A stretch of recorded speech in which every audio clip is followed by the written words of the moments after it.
Indonesia is the most beautiful land in the universe. The land where we were born. The nation where we grew up. So many colors that live together in peace. With a million timeless treasures. With an abundance of natural wealth. Indonesia is not just wonderful. Indonesia is a wonderland. Kota baru gunungnya berbeda, berbeda bagaimanapun di Samantara, bagaimanapun di Samantara.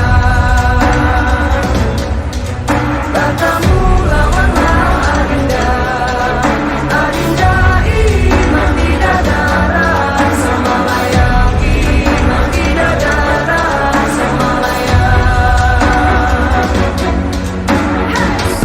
Sayang si patokaan matego tego gorokan sayang si patokaan matego tego gorokan sayang sajojo yumadam ko bisa berpare samuna muna keke samuna muna keke.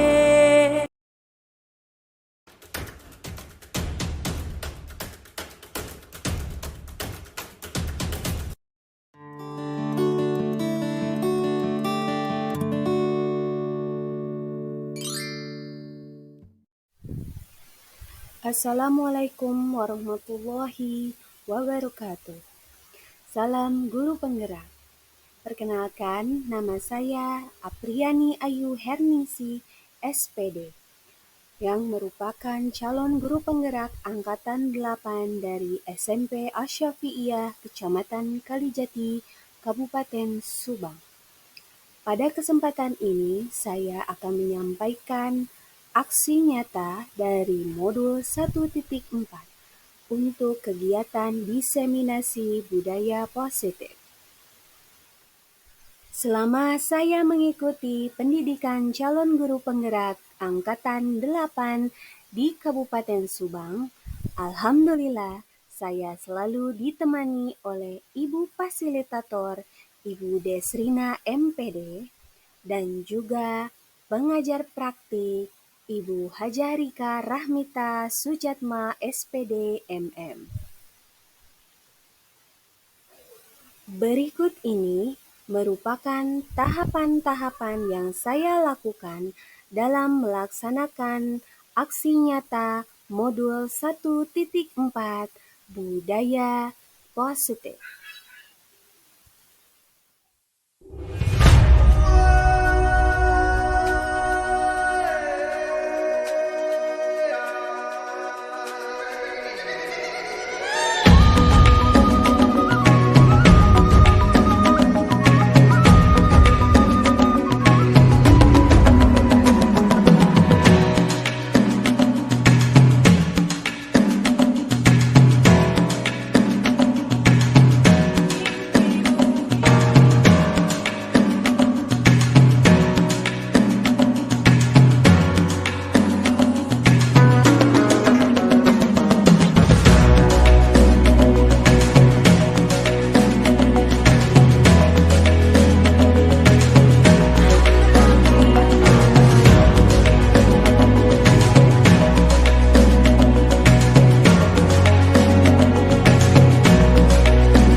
Bismillahirrahmanirrahim. Assalamualaikum warahmatullahi wabarakatuh.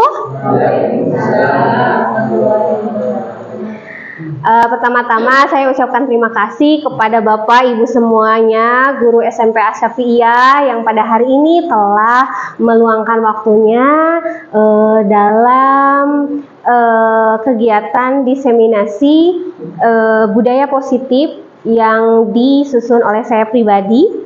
Saya merupakan calon guru penggerak dari Kabupaten Subang di angkatan 8. Nah, di dalam diseminasi atau kegiatan diseminasi modul 1.4 ini yang akan saya sampaikan itu adalah mengenai atau perihal budaya positif. Jadi sebelum kita memulai atau mengenal lebih jauh apa itu budaya positif, jadi berasal dari budaya positif itu adalah suatu dasar pendidikan untuk murid-murid kita untuk di masa depan. Jadi mengacu dari Ki Hajar Dewantara bahwa pendidikan itu adalah pendidikan yang merdeka harusnya untuk anak-anak.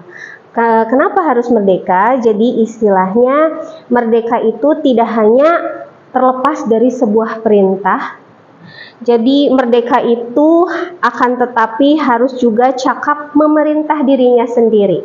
Jadi nantinya bagaimana kita mendidik putra-putri kita atau murid-murid kita menjadi pelajar yang merdeka sesuai dengan minat dan bakatnya masing-masing.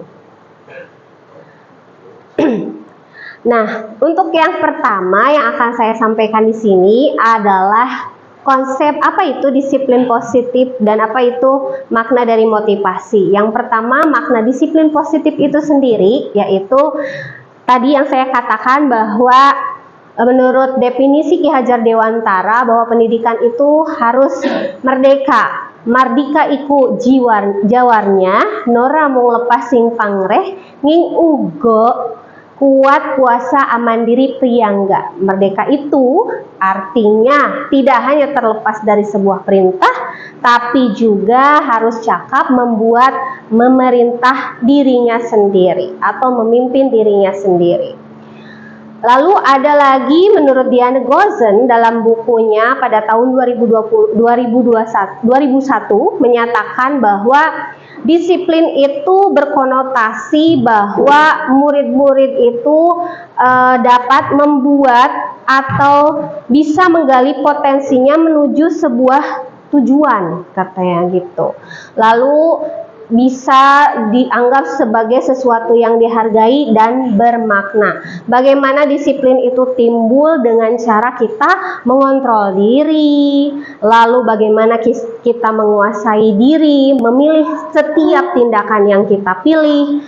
Nah, bisa bertanggung jawab dengan apa yang dilakukan dan tentunya berdasar kepada nilai-nilai kebajikan universal. Itulah disiplin positif namanya. Nah, dari dua pendapat, dari pendapat Ki Hajar Dewantara dan Diane Gozen, dapat disimpulkan bahwa disiplin positif itu sama dengan motivasi internal. Jadi bagaimana kita memunculkan disiplin pada diri kita, yaitu munculnya dari diri kita sendiri. Yang namanya disiplin itu, yang betul namanya disiplin itu tidak diperintah oleh orang lain.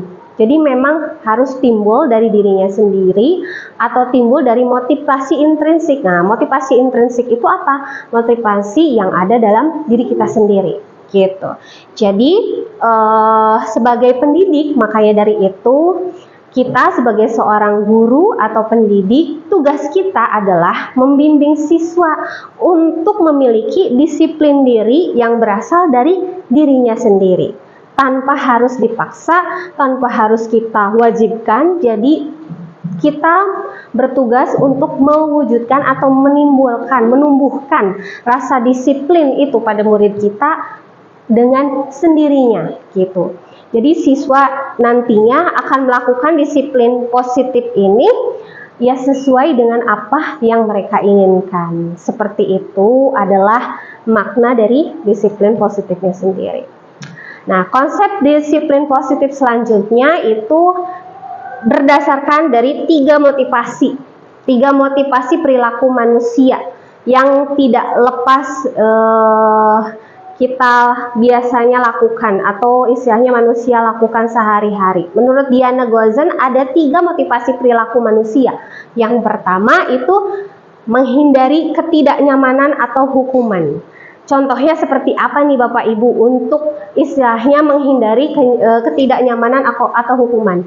Kita bisa lihat misalnya dalam pembelajaran ada murid kita misalnya terlambat ke sekolah. Nah, dia pada suatu hari siswa ini terlambat ke sekolah, lalu dari konsekuensinya dia melakukan atau perbuatan dia terlambat ke sekolah, dia mendapatkan hukuman dari gurunya. Misalnya bersih-bersih atau misalnya jadi dapat hukuman lah. Untuk pertemuan selanjutnya dia tidak terlambat, tapi ada rasa di mana dia menghindari hukuman. Besok nggak akan telat lagi soalnya sieun dihukum deui ku si ibu A, ku si bapak A. Nah, jadi istilahnya motivasi perilaku manusia itu didasari yang pertama itu ketidaknyamanan atau hukuman. Jadi menghindari sesuatu hukuman. Kemudian yang kedua, contoh yang kedua, mendapatkan imbalan dan penghargaan dari orang lain. Nah, misalnya contoh siswa kita mengerjakan tugas dengan cepat misalnya, tapi ada reward dari gurunya. Misalnya yang cepat tugasnya nanti ibu kasih A, kasih B, kasih C. Nah, kalian akan mendapatkan reward dari ibu si A, si B, si C misalnya gitu. Nah, tapi itu jadinya dalam motivasi diri si siswanya bukan karena dia real ingin cepat tugasnya selesai, tapi karena diembel-embeli atau diiming-imingi kalau cepat selesai tugas nanti dikasih hadiah sama si Bu Suci misalnya atau sama Bu Nunung seperti itu. Kemudian motivasi perilaku selanjutnya yaitu menjadi orang yang mereka inginkan dan menghargai diri sendiri dengan nilai-nilai yang mereka percaya. Nah, dari ketiga perilaku ini yang menurut yang maksudnya yang benar itu ya perilaku yang ketiga ini sebenarnya. Jadi kita melakukan apapun atau nantinya kita menumbuhkan rasa percaya diri kepada siswa bahwa apa yang mereka lakukan itu ya memang karena ini adalah tugas saya, ini adalah kewajiban saya, tanpa harus takut akan hukuman ataupun ingin mendapatkan penghargaan dari si gurunya. Jadi seperti itu. Jadi bagaimana kita memunculkan motivasi ini terhadap siswa kita seperti itu. Kemudian selanjutnya, nah dalam pembuatan budaya positif itu berasal dari sebuah peraturan. Kita sering tahu atau sering mendengar mungkin atau sering melakukan di kelas atau sekolah kita memiliki sebuah peraturan. Siswa dilarang A, dilarang B, tidak boleh ini, tidak boleh itu. Jadi ada aturan-aturan. Nah, sebenarnya itu bukan hal yang salah, tapi mungkin akan lebih baiknya kita mengganti peraturan sekolah itu atau peraturan kelas itu diganti menjadi sebuah keyakinan kelas. Nah, jadi nanti si budaya positif ini akan terjadi dalam suatu sekolah apabila kita belajar atau memulainya itu dari membuat sebuah keyakinan dulu. Dari keyakinan kelas nanti akan menimbulkan sebuah lingkungan yang positif. Nah, setelah lingkungan positif terbuat, nanti akan menimbulkan atau akan menciptakan sebuah lingkungan yang berbudaya positif. Seperti itu. Nah, contoh di awal-awal kemarin kita pas memulai kelas, Bapak Ibu pasti di kelasnya masing-masing itu pasti membuat sebuah keyakinan atau peraturan lah. Keyakinannya apa? Ya misalnya yang kita tahu paling siswa taunya dilarang membuang sampah sembarangan contohnya, atau dilarang berisik, dilarang makan makanan di kelas. Nah, itu sesuatu peraturan kan yang kita tahu. Nah, bagaimana yang sesuatu dilarang itu kita rubah kalimatnya atau katanya ke kata yang positif. Misalnya kita ciri-ciri dari pembuatan keyakinan kelas ini hendaklah bersifat lebih abstrak. Jadi lebih abstrak itu buatlah keyakinan atau peraturan kelas yang memang dengan kata-kata yang positif. Kemudian keyakinan kelas dituliskan berupa pernyataan-pernyataan universal. Jadi seperti kata-kata disiplin atau kata-kata saling menghargai, saling menghormati. Nah, dari kata-kata yang tadi dilarang, tidak boleh, berarti tidak boleh mengobrol di kelas atau mendengarkan guru saat menjelaskan. Kalau kita rubah ke kalimat positif atau ke kalimat universal, contohnya bisa jadi apa? Saling tidak mengobrol di kelas, atau misalnya mendengarkan saat guru sedang berbicara. Berarti harus ada rasa saling menghormati, berarti kan? Ya iya, berarti pada saat ada yang sedang bicara, dengan cara kita diam dan dengarkan, berarti kita sudah melakukan perbuatan menghormati si guru tersebut. Berarti, nah jadi rubahlah kata-kata yang tadi dilarang, tidak boleh, ganti ke kalimat-kalimat atau bahasa-bahasa yang universal. Misalnya, tadi saling menghormati. Perilaku saling menghormati itu banyak kan? Misalnya contoh perilakunya mendengarkan guru saat berbicara. Kemudian tidak berbicara kasar dengan antar teman, itu juga saling menghormati. Terus misalnya tidak berperilaku kasar terhadap lawan jenis, itu juga saling menghormati. Jadi banyak nanti dari situ, dari saling menghormati akan memunculkan perilaku yang istilahnya bisa diterapkan nanti oleh kita masing-masing. Seperti itu. Jadi menggunakan bahasa yang universal. Saya contoh kita menggunakan bahasa disiplin. Disiplin perilakunya banyak. Contohnya apa? Misalnya memakai seragam, tidak boleh memakai sendal, misalnya tidak boleh memakai sendal di dalam pembelajaran. Itu penerapan disiplin juga contohnya. Jadi istilahnya gunakanlah kata-kata yang universal gitu. Jadi misalnya kata disiplin, perilaku disiplin tuh banyak gitu. Jadi nanti biarkan siswa kita yang menerjemahkan dan sama-sama oleh kita dituntun seperti itu. Terus pernyataan keyakinan kelas itu senantiasa dalam bentuk yang positif, yaitu tadi kalimatnya menggunakan kalimat-kalimat positif. Jadi tidak boleh, dilarang itu kalimat negatif atau kata-kata negatif yang istilahnya itu memang kalau yang namanya peraturan, mau tidak mau, kesannya mau tidak mau kita tuh harus melaksanakan gitu. Sedangkan kalau dirubah ke kalimat yang positif, jadi nantinya efeknya akan menimbulkan rasa sadar dalam diri si siswa. Oke, kalau misalnya nilainya tentang disiplin, berarti banyak sih kegiatan atau perilaku tentang disiplin itu apa gitu. Jadi kalau misalnya yang namanya peraturan, nah peraturan mah pasti dalam benak siswa yang namanya peraturan itu adalah sesuatu yang memang harus dilakukan. Dan apabila tidak dilakukan pasti ada sanksi atau hukuman. Jadi makanya timbullah rasa takut, rasa tidak nyaman pada diri siswa. Jadi makanya untuk pembuatan keyakinan kelas pun sangat berpengaruh. Jadi mempengaruhi dari nanti perilaku dari siswa kita sendiri.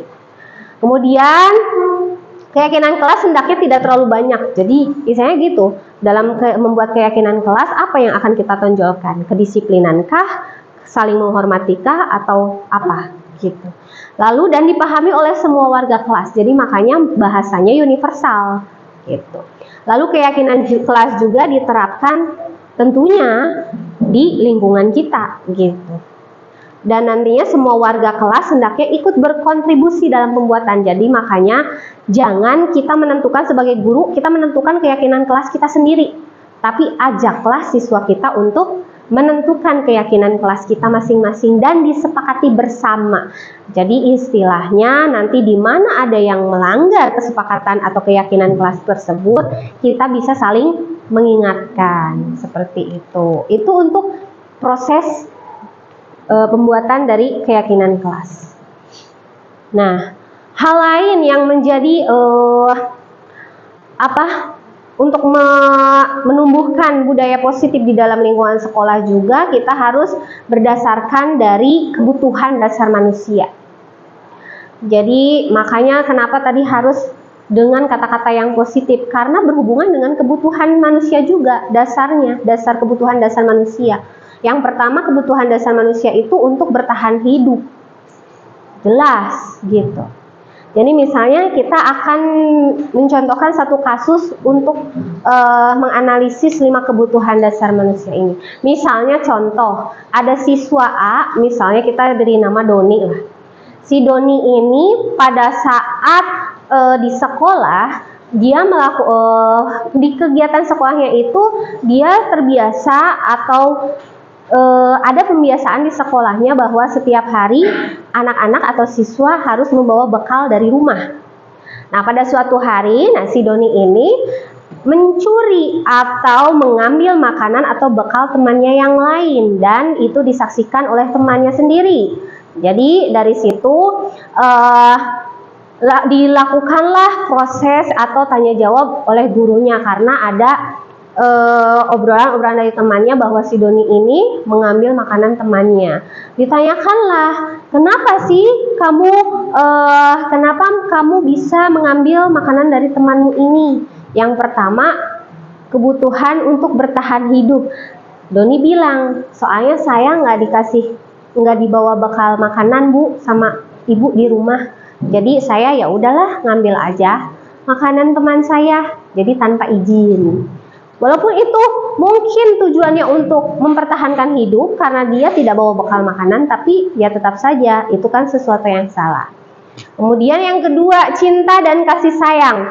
Nah, si Doni ini melakukan atau mencuri makanan temannya ini karena dia ingin dapat perhatian sebenarnya. Ingin mendapat perhatian dari teman-teman dan gurunya karena istilahnya mungkin di lingkungan rumahnya atau di lingkungan keluarganya si Doni ini kurang diperhatikan oleh keluarganya. Jadi makanya ada siswa kita yang suka tiba-tiba bikin sesuatu yang bikin kita pusing. Kita harus cari tahu dulu ini siswa ini melakukan hal tersebut kenapa? Apa mungkin ada di lingkungan sekolahnya, atau bisa jadi dia ada kekurangan kasih sayang di lingkungan keluarganya. Jadi harus dicari tahu dulu. Jadi makanya dia melakukan hal yang mencuri perhatian orang seperti itu. Lalu ada kebebasan. Nah, kebebasan. Jadi kalau dari contoh kasus Doni, istilahnya pas di saat ditanya, memangnya kamu mencuri makanan yang lain, kamu nggak pernah bawa makanan? Suka bawa makanan. Ternyata pas ditanya, Doni menjawab, saya suka Bu bawa makanan. Cuman saya dibekali oleh ibu saya makanannya itu aja, tahu tempe setiap hari. Jadi saya di sini pengen bebas memilih menu yang saya butuhkan sebenarnya. Jadi makanya saya lihat teman saya lebih beragam, ya sudah saya ambil aja makanan punya teman saya. Jadi di sini ada rasa di mana dia juga ingin rasa bebas memilih sesuatu. Kemudian yang keempat, kesenangan. Nah, jadi kesenangan itu sendiri dari kasus Doni ini, ya dia melakukan hal ini untuk mendapatkan perhatian orang lain, ada rasa senang bahwa dia diperhatikan gitu. Jadi istilahnya ada sesuatu yang memang dia ingin diperhatikan orang lain dan menimbulkan kesenangan untuk dirinya sendiri. Dan yang terakhir adalah kekuasaan, power. Nah, karena istilahnya Doni ini dikenal sebagai anak atau siswa yang memang disegani oleh teman-temannya. Nah, dari situ mungkin ada rasa dia cek Sunda nama ya, sok saha nu wani ngalawan urang. Babaturan mah mau wani, urang nyokot pulpen, pensil gak akan ada masalah apa-apa. Jadi karena ada rasa penguasaan dalam dirinya. Jadi makanya untuk itu dari 5 kebutuhan dasar manusia ini kita sebagai guru harus bisa mengetahui hal itu. Bagaimana cara kita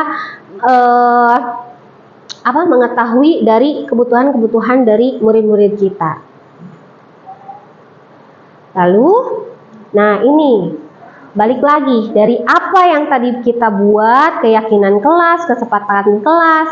Kalau misalnya ada murid kita yang melanggar dari kesepakatan kelas ini, sekarang kita akan merefleksikan diri kepada diri kita sendiri sebagai guru. Dari 5 posisi kontrol ini, kita ada berada di posisi mana, Pak Bu? Ya, dari posisi penghukum. Apa itu posisi penghukum?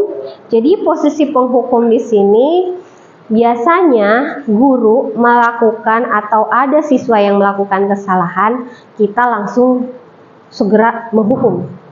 Kamu harus ini, kamu harus itu, kamu harus ini, kamu harus itu. Nah, itu adalah posisi penghukum. Kemudian pembuat orang merasa bersalah. Nah, pembuat orang merasa bersalah pasti kita pernah berdialog atau berdiskusi dengan anak-anak apabila misalnya murid kita melakukan kesalahan. Kamu tahu nggak salah kamu apa? Kamu tahu nggak perbuatan kamu ini akan mengakibatkan apa? Nah, itu kalimat seperti itu adalah bagaimana kalimat seorang guru melakukan merasa bersalah gitu ke si muridnya tersebut. Jadi menimbulkan efek rasa bersalah pada muridnya. Jadi mengingatkan seperti itu, ada bahasa seperti itu. Nah, terus ada juga posisi kontrol yang ketiga, yaitu teman. Kita sebagai guru itu di posisi teman misalnya.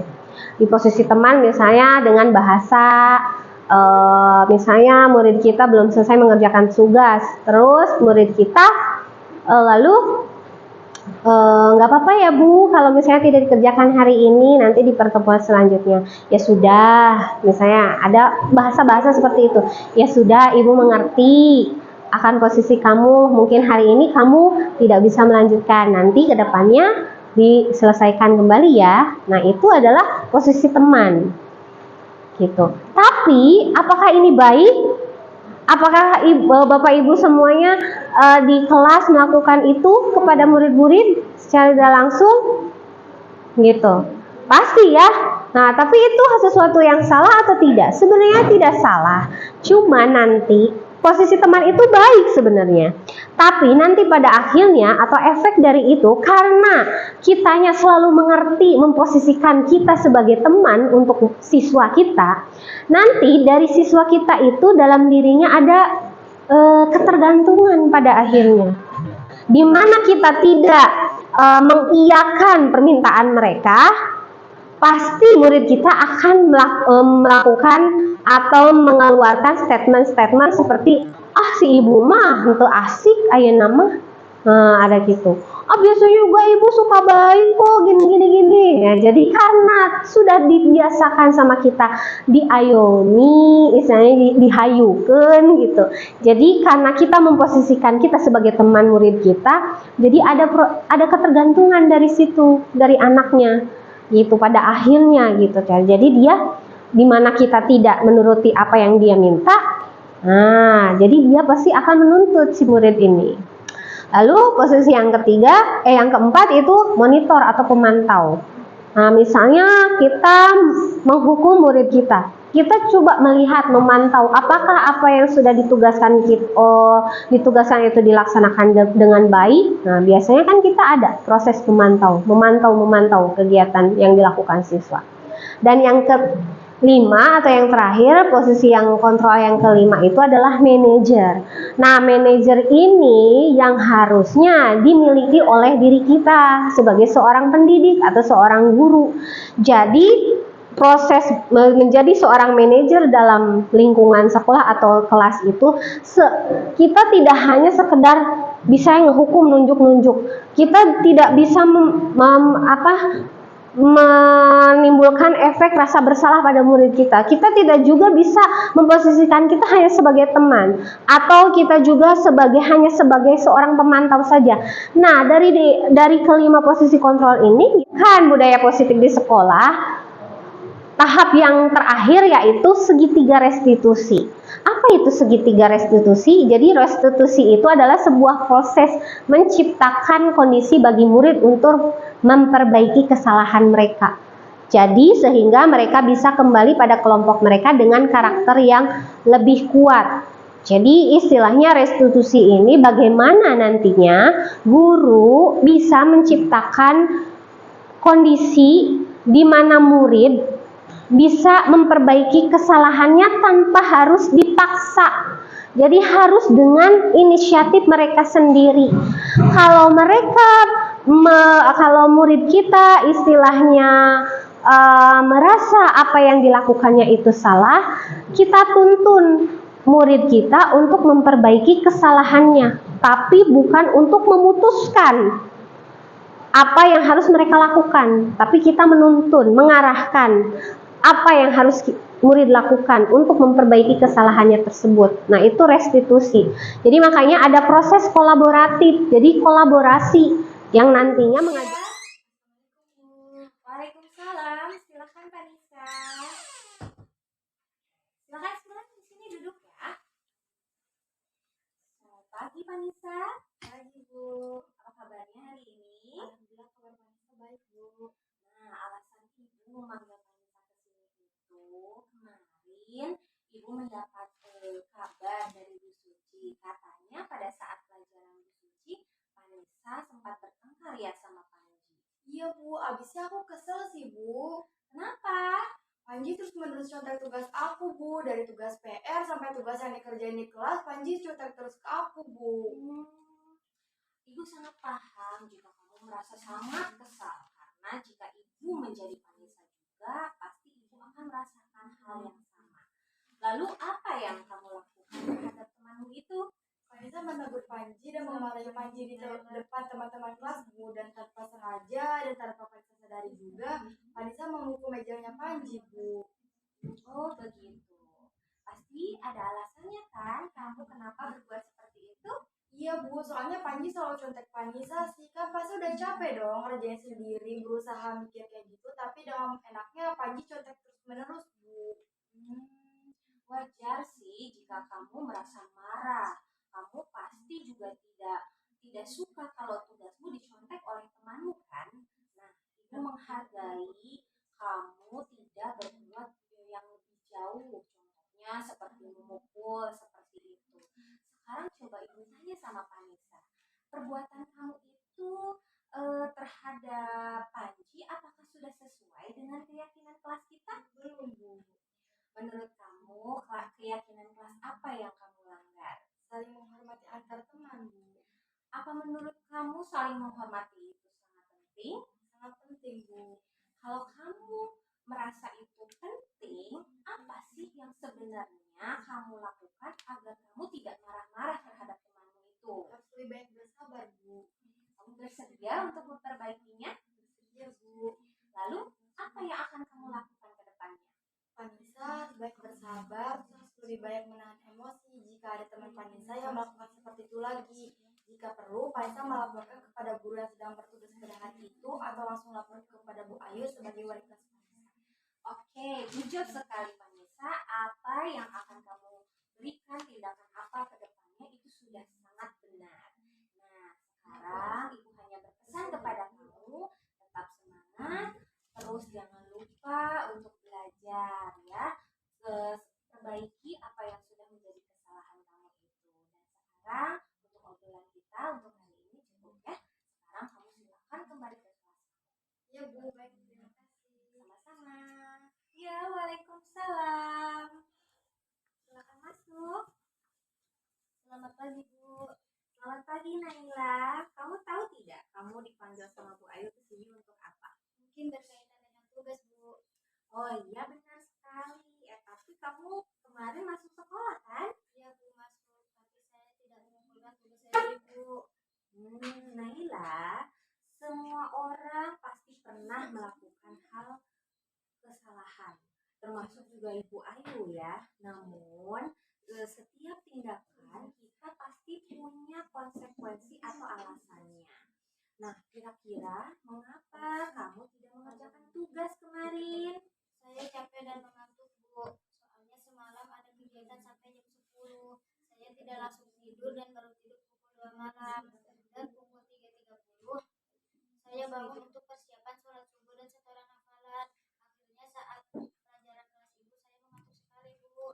Oh, jadi banyak sekali kegiatan yang kamu lakukan pada malam hari dan juga kamu melakukan begadang juga rupanya ya. Oh, nah sekarang ibu tanya ke kamu, apa kamu masih ingat dengan keyakinan kelas kita? Masih, Bu.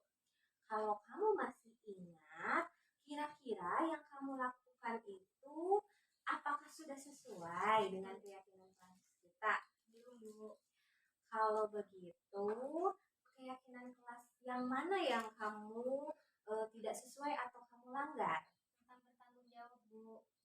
Nah, ternyata itu kamu tahu kan?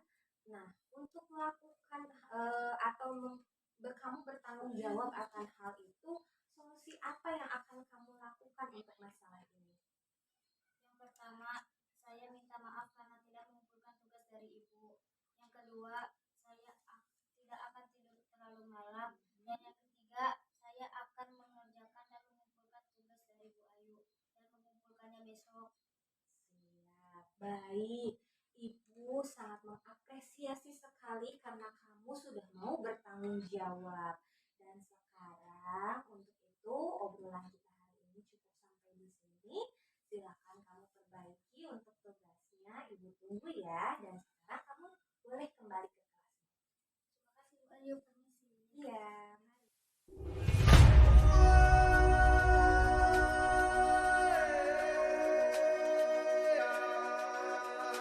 Saya sangat senang bisa diajak berdiskusi oleh Bu Ayu. Saya mengakui apa yang saya lakukan melanggar keyakinan kelas saya. Maka dari itu saya akan memperbaikinya dengan cara saya harus lebih sabar dan berusaha menahan amarah jika ada teman saya mencontek kembali. Senang bisa diajak berdiskusi oleh Bu Ayu. Saya tahu bahwa apa yang saya lakukan merupakan hal yang melanggar keyakinan kelas saya. Untuk kedepannya saya akan memperbaiki kesalahan saya dan tidak akan begadang malam lagi.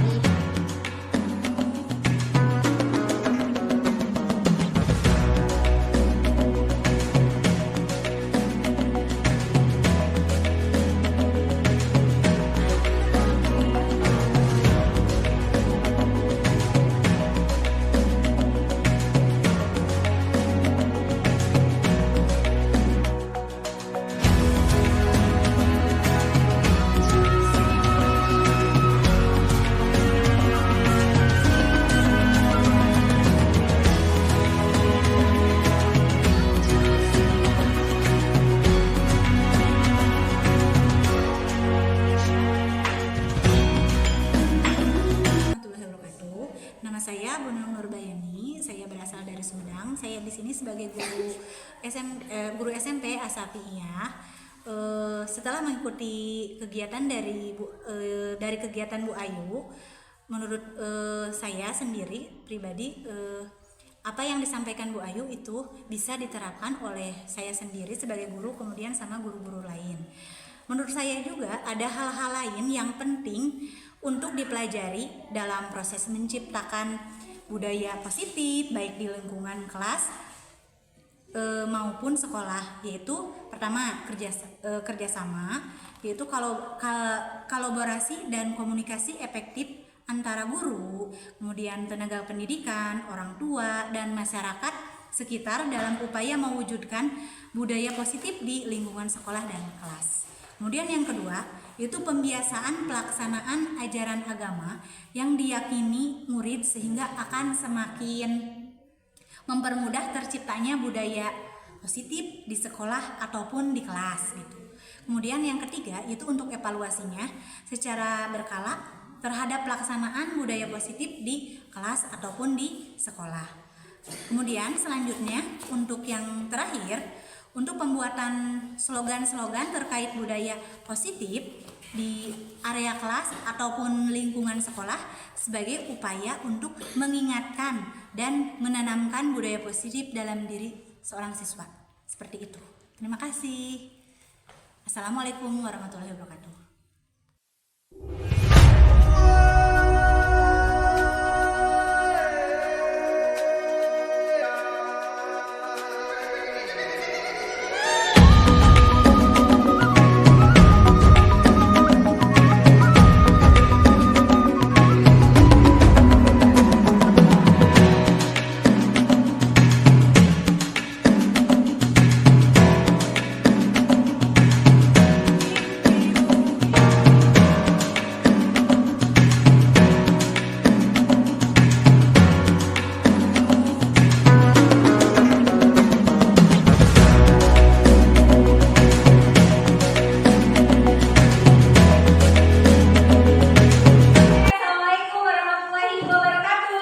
Selamat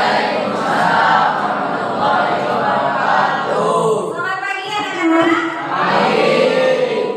Oke, hari ini kalian sudah sehat semuanya? Sudah sarapan?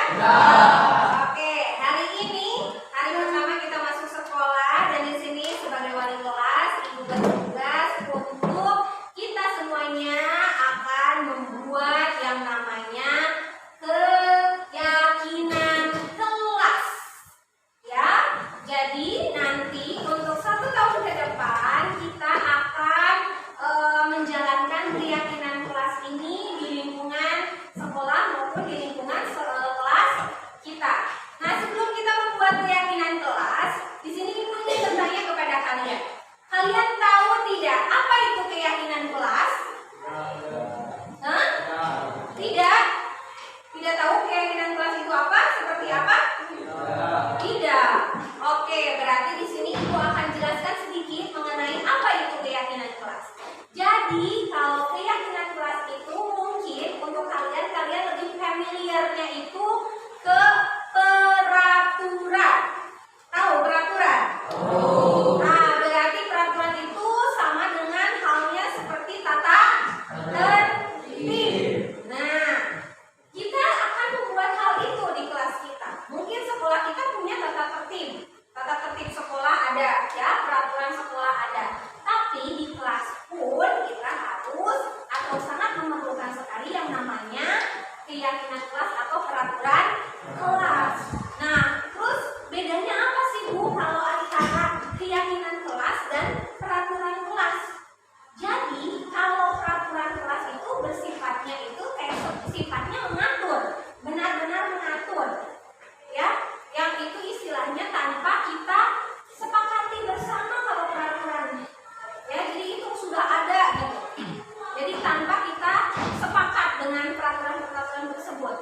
Nah, kalau keyakinan kelas itu bedanya, keyakinan kelas itu dibuat dengan nilai-nilai yang sudah kita sepakati bersama. Jadi, keyakinan kelas itu nantinya dibuat oleh kalian sendiri. Nah, melalui kesepakatan. Jadi istilahnya melalui kesepakatan nantinya kalian. Jadi kalian nantinya untuk kedepannya akan meyakini di dalam hati dan menjalankan keyakinan kelas itu untuk kalian lakukan ke depannya. Jadi nilai-nilai yang kalian yakini itulah keyakinan kelas. Jadi makanya nanti kita akan berdiskusi dan membuat keyakinan kelas bersama. Nah, sekarang di sini ibu untuk membuat keyakinan kelas tersebut kita bersama akan menuliskan. Jadi setiap anak atau setiap dari kalian ini menuliskan satu nilai atau satu keyakinan yang akan kalian sepakati nantinya bersama teman-teman. Misalnya contohnya keyakinan kelas itu atau peraturan yang akan kalian buat, misalnya apa contohnya? Misalnya apa? Tidak membuang sampah sembarangan. Contohnya seperti itu. Atau misalnya tidak terlambat datang ke sekolah. Nah, itu contoh-contohnya. Ya, jadi nanti kalian silakan masing-masing membuat satu nilai yang kalian sepakati atau kalian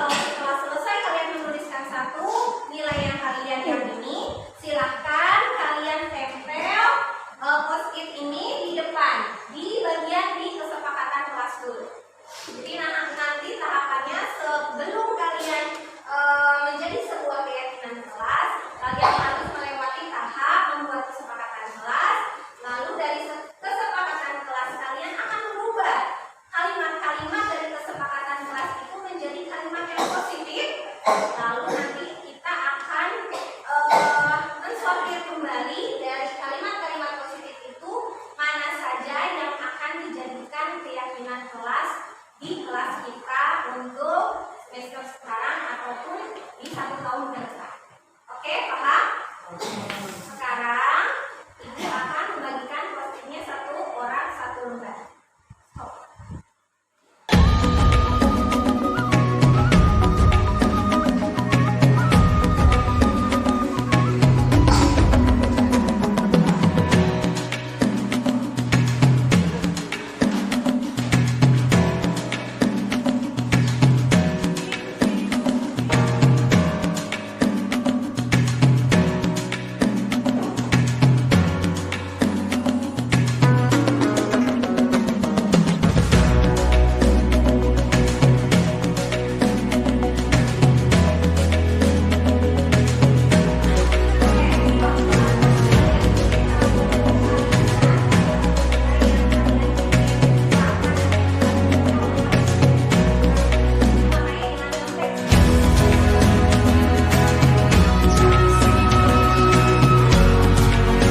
Kalian sudah selesai untuk mengisi post-itnya?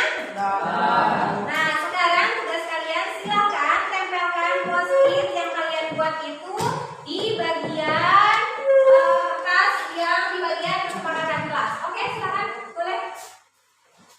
Udah, stop.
Nah, jadi anak-anak, dari apa yang telah kalian lalui prosesnya tadi, kalian sudah membuat kesepakatan, lalu merubah kalimat-kalimat kesepakatan itu menjadi kalimat positif, dan kemudian kalian pada akhirnya dengan sepakat semuanya kalian meyakini nanti untuk kedepannya, untuk keyakinan kelas kita ada 5 poin penting.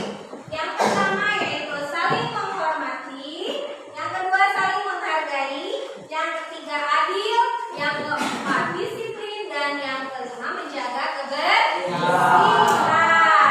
Nah, sekarang coba dari keyakinan kelas ini kita akan mengelompokkan mana sih dari keyakinan yang nampak seperti dan keyakinan yang tidak tampak seperti. Keyakinan yang nampak itu adalah sesuatu perilaku-perilaku yang baik.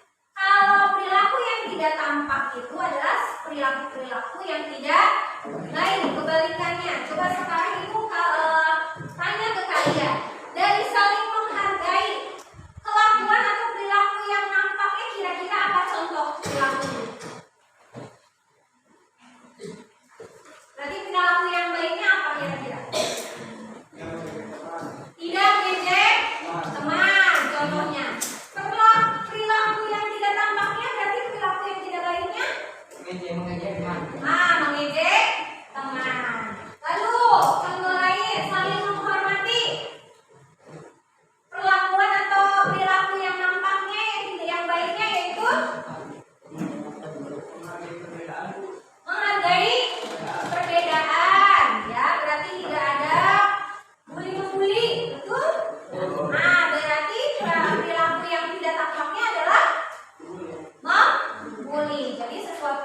tidak istilahnya jangan kita lakukan. Kemudian adil, perilaku nampaknya seperti apa? Tidak pilih kasih, misalnya kalau ada yang punya makanan lebih ya bisa berbagi dengan teman-temannya dengan porsi yang sama. Contohnya kita di kobong nih, makannya jangan sampai berebutan. Kalau semua punya porsi yang sama ya udah sesuai porsinya dengan masing-masing. Kalau perilaku tidak nampaknya seperti apa? Pilih kasih ya, dari hal apapun misalnya mengutamakan siapa, si A, si B, si C mah biarin. Nah jangan seperti itu. Lalu disiplin, contoh perilaku nampaknya apa kira-kira? Datang ke sekolah tepat waktu.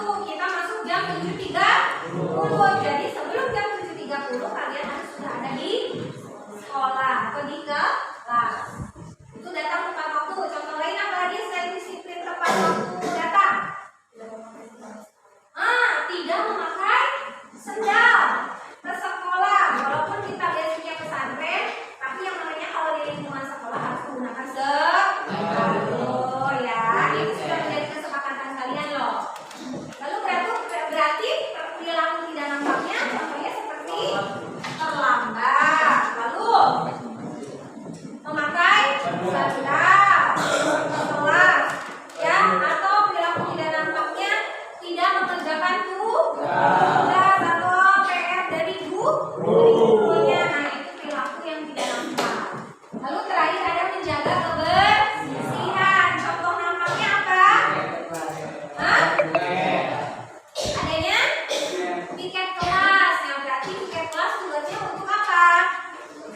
Membersihkan, menjaga, ya, berarti istilahnya dengan cara membersihkan ruangan-ruangan kelas, lingkungan sekolah agar tetap bersih. Contohnya membuang sampah ada tempatnya. Terus tidak mencoret-coret tembok dan juga meja atau bersih, ya. Berarti kalau tidak nampaknya adalah contohnya membuang sampah sembarangan, mencoret-coret tembok, mencoret-coret meja dan kursi. Nah, itu perilaku tidak nampaknya. Jadi seperti itu ya. Jadi kalian sepakat untuk meyakini keyakinan kelas yang kalian buat ini? Sepakat? Oke. Untuk selanjutnya, untuk tanda bahwa kalian menyepakati keyakinan kelas ini, nah kita akan lakukan tanda tangan kontrak. Istilahnya. Oke, sekarang kita akan lakukan tanda tangan kontrak ya.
Saya juga muridnya Bu Ayu.